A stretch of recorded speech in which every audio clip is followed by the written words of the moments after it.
Is it possible to create 50 meals that perfectly represent each one of our nation's 50 states? Oh, we got one. Well, I'm gonna have a lot of fun trying. It's so good I can't talk. Well, that's the whole point of it, Taylor, to hush you up. I'm Taylor Hicks. You may know me as a singer, so why is an entertainer hosting a food show? Simple. I love food. I even own my own barbecue joint, and I love to travel. So I'm hitting the road and eating my way across America, one state at a time. On this episode of State Plate, I'm making my way across the namesake state of the mighty Mississippi. That's right, I'm in the great state of Mississippi. Birthplace of America's music, land of the blues highway, and home to a slew of scrumptious down-home Delta foods. We'll check out river fresh fish, a colorful snack with an equally colorful name, a pie named after the Mississippi mud, and a whole lot more. Not only is Mississippi home to great music, it's home to some great food as well. Stay tuned for a heaping helping of Mississippi on State Plate. So here's the challenge. I have to fill this empty plate up with foods that best represent the state of Mississippi. The question is, what deserves to go on the plate and what will be left off? The North Central region is home to a little-known local food called a koolickle. In the fertile farmlands of the South, they grow pounds and pounds of peas. The Mississippi River gave rise to the world-famous mud pie, and across the entire state, hushpuppies, and hundreds of waterways literally swimming with catfish. So let's hit the road and rustle up the best foods this Magnolia State has to offer. Let's cruise the Blues Highway. Our first big decision, what goes on the appetizer plate? With its location on the Mississippi River, shrimp would make an ideal state plate starter. Folks here love their shrimp. Biloxi was even once considered the seafood capital of the world. And believe it or not, this southern state is also known for tamales. Migrant workers from Mexico made the dish a Delta staple. But I'm checking out something completely unique to the Magnolia State. Possibly one of the most unusual foods I've ever encountered. The koolickle, a pickle with a colorful twist. First stop, Greenville, Mississippi, a small southern town where the unique treat is never more than one quick pit stop away. If you're not from around here, you probably don't know they even exist. But the koolickle is an honest-to-goodness, down-home Delta staple. Thank you. Served in cafes, stores, and gas stations across the state, like the Swiftwater Be Quick Gas and Country Market here in Greenville, where gallons of koolickles are served up daily in every color and flavor of the rainbow. Well, hey, Taylor, How you doing? Are you? I hear there's some koolickles around here. Oh, yes, indeed. Honey, come on over here. I got several for you to try. I've heard they're pretty famous. I do. So what is a koolickle? It is a fruit-flavored dill pickle. Yum. We love pickles here in the Delta. A koolickle is made by marinating a tangy pickle in a sweet powdered drink mix, like Kool-Aid. You've got your blue raspberry, you got your orange, you got your mixed berry, you got your grape, you got Obviously. your cherry, and lemon lime. Born in the early 90s, the koolickle is fairly new to the southern food scene. It originated here in the Mississippi Delta. The way it started was you would put a peppermint stick in the middle of a pickle and let it melt. You got your sweet and sour flavor there. Then they started dipping it into the drink powder. Today, the recipe has evolved into something completely different. Would you like to make one? Of course I would. Well, come on, I'll show you. So you take the pickles out of the jar. Right. Okay. Cut them in half. Make sure they're even. You want that open pickle area where the flavor can absorb. Pour your brine. That's a lot of pickle juice. Then, this is where it gets interesting. Yes. It's time to put the kool in the koolickle. The secret ingredient to a koolickle. That's the mix. All right, and the mix goes in the bowl like this. Right. This secret ingredient is the flavored drink powder that turns the brine a bluey green color. So we got a blue substance for the Blues Highway. Exactly. Isn't it pretty? And the Blues Highway is not, it's not too far from No, it's not. All right, so now we got that done. Toss in a hefty dose of sugar. Okay. Now you gotta whisk. You can really tell that the color's coming out. Uh-huh. We're gonna take the pickles, stack them back in the jar. How do you Now, stack there's them? an art. There's an art. Rule 1, the cut sides must press against the jar. Make sure this, I'm very ticky now. I'm ticky. very ticky. Rule number 2, Gotta watch your edges. the juice must cover every nook and cranny of every pickle. There you go. You put the top back on, and there you have your koolickle. That's what I'm talking about. The moment of truth. The moment of truth. All right, here we go. Zing!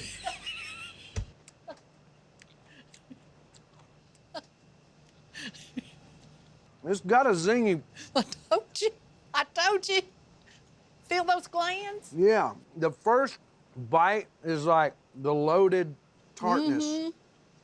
I told you to be ready. But then the second bite, you can start tasting the sweetness of it. Right. It's different, It is different. Mrs. Ann. It is very It's different. a little different. I love these. After, like I said, you get past. After you get past that initial bite, it's a You have to pickle. get past the tartness first, and then Yeah. it gets sweeter It does. with time. It does. Kind of like my last relationship. Hold on to your taste buds. The koolickle is taking its rightful place on our appetizer plate. Undeniably sweet, undeniably tart, undeniably unique to the state of Mississippi. Coming up, Oh, we got one. We got one. the ups Oh man, that's a good one. and downs Oh yeah, baby. Throw 'em in the boat. of catching one of Mississippi's feistiest fish. Ow! You bite me.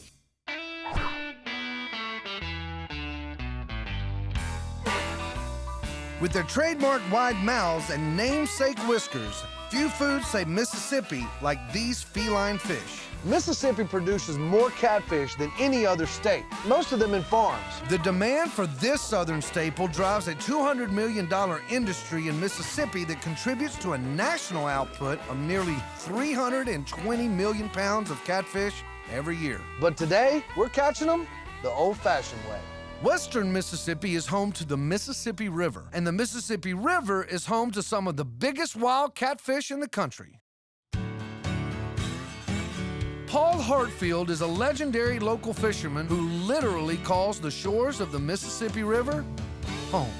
Paul, I don't see any fishing poles. Hey, Taylor, we don't need any poles, man. We're fishing Mississippi style. Lazy man's fishing, we let the fish do the work. All right.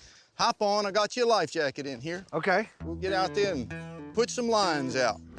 Taylor, we're on the old oxbow of the Mississippi River called Chotard Lake. It's one of the best fishing lakes in the country. Look at that, isn't it beautiful?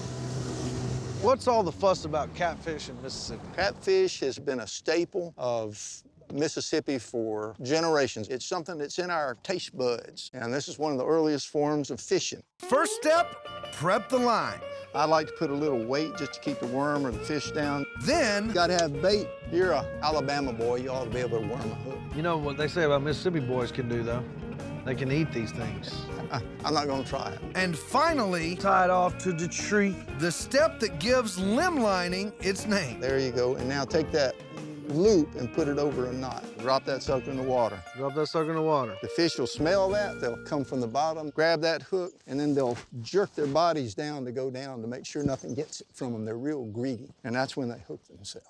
That's what you get for being greedy sometimes. Yeah. A bright orange ribbon marks the spot. The lines sit overnight. Paul sets his almost daily.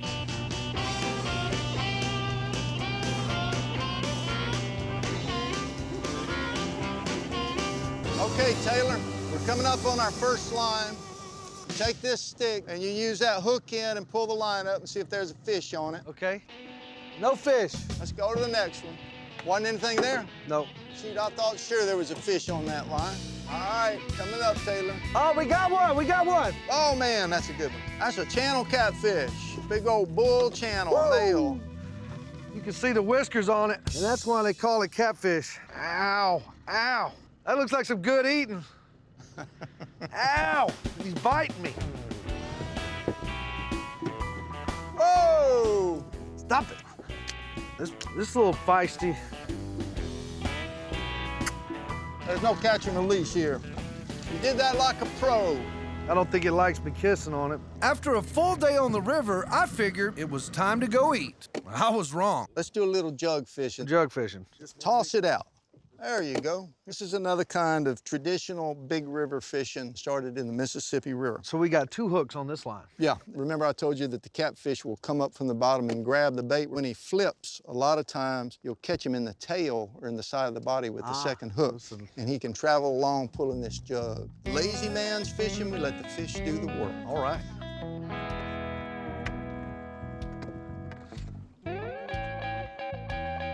So how long have you lived here? Fish on! Oh. Fish on, fish on. All right, we'll go get him. You're bobbing up and down? Yeah. Oh, yeah, baby. throw him in the boat. Oh. That's fishing. Don't look so disappointed. We got more jugs out. Oh, so close. Now you got him. Mississippi Channel cat. Yeehaw! That's jug fishing. Let's go cook us some catfish. Catfish is cooked up in just about every home and restaurant in the state. And folks here like it fried, which is how we are tasting it today. That's nice golden brown. So crisp. Super flaky, and it's got such a kind of a twangy That's the river taste. A few years ago, you could still, when you went into a catfish house, they would say, do you want pond raised or river fish? Huh. And if you were an old timer, you would always ask for the river fish because it has so much more flavor. This is the best fried catfish that I've ever had. We caught our entree, fried Mississippi catfish. Traditional, iconic, fresh from the mighty Mississippi. Coming up, Come on, go faster. Grind away. the sweat equity that puts the hush in hush puppies. It's so good I can't talk. Well, that's the whole point of it, Taylor, to hush you up. Plus, I like this. the straight info on an iconic Mississippi cry. It's a little crooked. Just a little. I'm on a mission to fill up a plate with the most iconic foods in the state of Mississippi. No matter where you are in Mississippi, you're not far from a hush puppy. Crispy on the outside, doughy on the inside, the hush puppy combines 2 of Mississippi's favorite foods, cornmeal and fried. And yes, in the South, fried is considered a food group. Hey, Courtney, Hey, Taylor. what you doing in here? I'm grinding some corn to make hush puppies. I hear your hush puppies are famous. I've heard the same. Courtney Johnson cooks up hundreds of hush puppies a day at the upscale Terra Wildlife Lodge. Fishermen and hunters congregate here to eat these traditional bite-sized morsels, much like the hunters and fishermen of the past. I read that they would feed them to dogs for them to be quiet on hunts. Is there a lot of dogs around here? Yes, there's Did a lot they- of dogs around here. Do they go hunting? Yes, they do. Have you made some hush puppies for them? I have. And what do they do? They hush because they're eating. The true origin of the hush puppy name is the subject of much debate, but one thing is certain. Hush puppies is all about the cornmeal. Native Americans ground corn into cornmeal as far back as 5000 BC. Come on, you gotta go faster. Grind away. Yeah, that looks good. I think you got it. It should be good. Turning cornmeal into batter is also an age-old tradition. Most cultures baked it, but it took a decidedly southern sensibility Mix in your jalapenos. Gives a little kick, huh? Yeah. to create a savory batter. All right, now add your onions. With the flair for the sweet, Now we're gonna add some sweet corn. Mm-hmm. that's fit to be fried. I almost could just eat the dough. I know, it looks good. Okay, Taylor, I'm gonna show you once and then you're on your own. What you do is you take the spoon and you dip it in the grease. Makes it easier to fall off when you drop it back in the oil. I've never seen anybody do that before. Yeah, and you just drop it in the grease. All right, let's try that.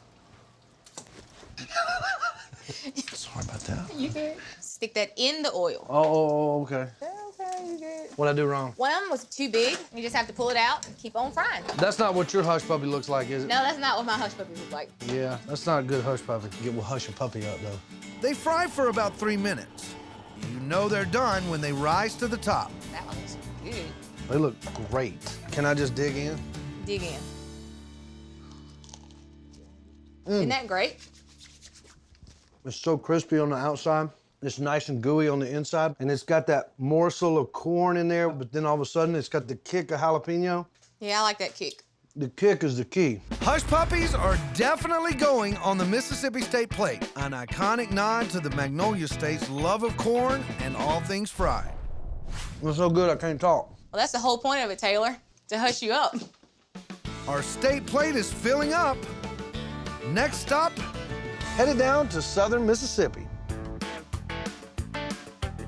this small farming town is most famous for its cotton fields. But that's not all they grow. Farmers like Jerry Foxworth plant plenty of other crops, including a tiny Mississippi staple with a decidedly huge appeal, the black-eyed pea. Hey there, buddy. Hey, man, how you doing? Is this the planting season? It's just starting out. So black-eyed peas have a long history here in Mississippi, don't they? Yeah, they really do. They've been around for about 200 years. Came over from Africa, they think, with the slave ships. It's believed that the black-eyed pea originates from the African continent, and while it's easy to figure out where this crop gets its name, the black-eyed part is pretty straightforward, but the pea, not so much. It's actually a bean. It is a bean. It's not a pea. It's not a pea. It's a bean. It's a bean. Today, black-eyed peas have more universal value. They're a protein-rich, down-home staple. This is actual black-eyed peas right here that we're planting. Cool thing about black-eyed peas is you can actually eat the seed. You can soak this in water, and it's just as good as what you eat in the store. So the thing that you eat is the same thing that you plant. Yes, sir. Fertilized hoppers up here, the seed hoppers here. This actually picks up the seed as it comes around, and this is a one-row planter. Can I? Absolutely. Let me crank that tractor up. Let's get on the planter row. All right.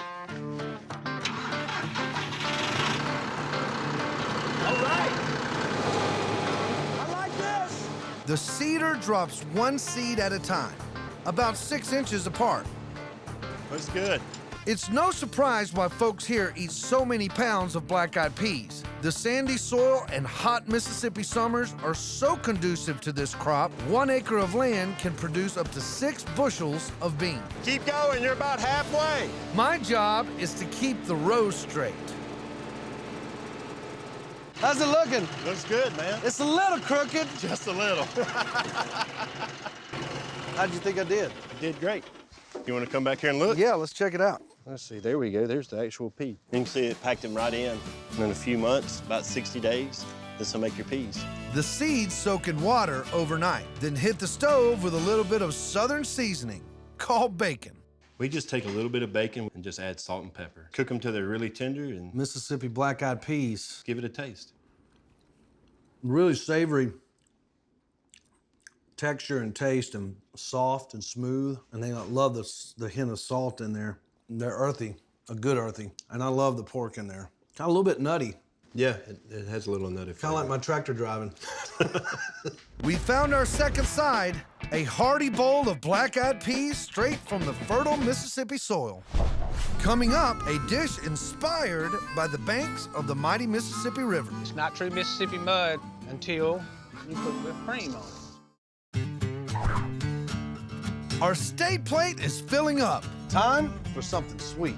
Down south, dessert is as mandatory as good manners and iced sweet tea. The town of Vicksburg is home to an iconic dessert, literally inspired by the Mississippi mud, that is served in places all over this part of the state, like Rowdy's Family Restaurant, where the mud pie wins awards and the name refers to far more than the restaurant itself. Hey, Taylor! Welcome to Rowdy's. Wow, y'all are a rowdy bunch. Where's Rowdy? I am right here. How are you, sir? Welcome. Nice to see you. This is the place for Mississippi mud pie. It absolutely is. It absolutely is. The Rowdy family mud pie recipe is top secret. It starts by whipping up the base, something between a brownie and a cake. Then it's covered with marshmallow cream and smothered with whipped creamy cocoa topping. It's a dark, muddy, mushy pie, but it's all the rage with the locals. And as it turns out, the main event isn't making the pie, it's eating it. Rowdy has decided to take me to his favorite spot to taste this river-inspired classic. The mighty Mississippi River. Man, this is beautiful. Isn't it? I spent most of my life here. Grew up just on the other side of the bridge there. Mississippi mud pie actually started right here in Vicksburg. In Vicksburg. Yeah, there's a lot of proof to that. My family started somewhere around 1900 with it. It was passed down to my grandmother, down to my mother, and it's been a product of my family ever since. Let's dig into this I'm Mississippi ready, mud man. pie. Let's do it. All right, I'm gonna cut it, and we're just gonna do this picnic style. Sure. So you see the texture of it when you pull it out of there, and that's what makes it special. Once you bring it out, and once you bring it around to room temperature, and you watch how that chocolate will melt down into that marshmallow cream. Now, that's what makes it Mississippi mud, because it looks like the Mississippi River. And to seal the deal, It's not true Mississippi mud until you put whipped cream on it. So I'm going in. you have to take the first bite. One word, silky. Very silky. Silky, smooth texture, sugary. Has a little bit of a brownie taste. Just a hint. You can really taste the marshmallow cream. Marshmallow cream makes it. we've got our dessert, a hefty slice of Mississippi mud pie. Famous globally, inspired locally. An iconic dessert whose name is literally mud. But it doesn't taste anything like mud. Our state plate is complete, a delicious meal that pays homage to the great state of Mississippi. On our appetizer plate, It's an orange pickle. the koolickle, a local legend with an equally legendary name and taste. Zing! And on our main plate, We got one, we got one. freshly fried catfish, caught fresh from the Mississippi River.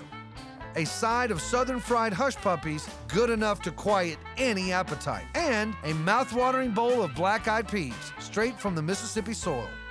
A little bit nutty, kind of like my tractor driving.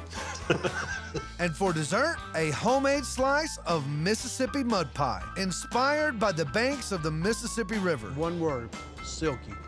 It's an iconically Mississippi meal, a delicious nod to the people and traditions of the great Magnolia State.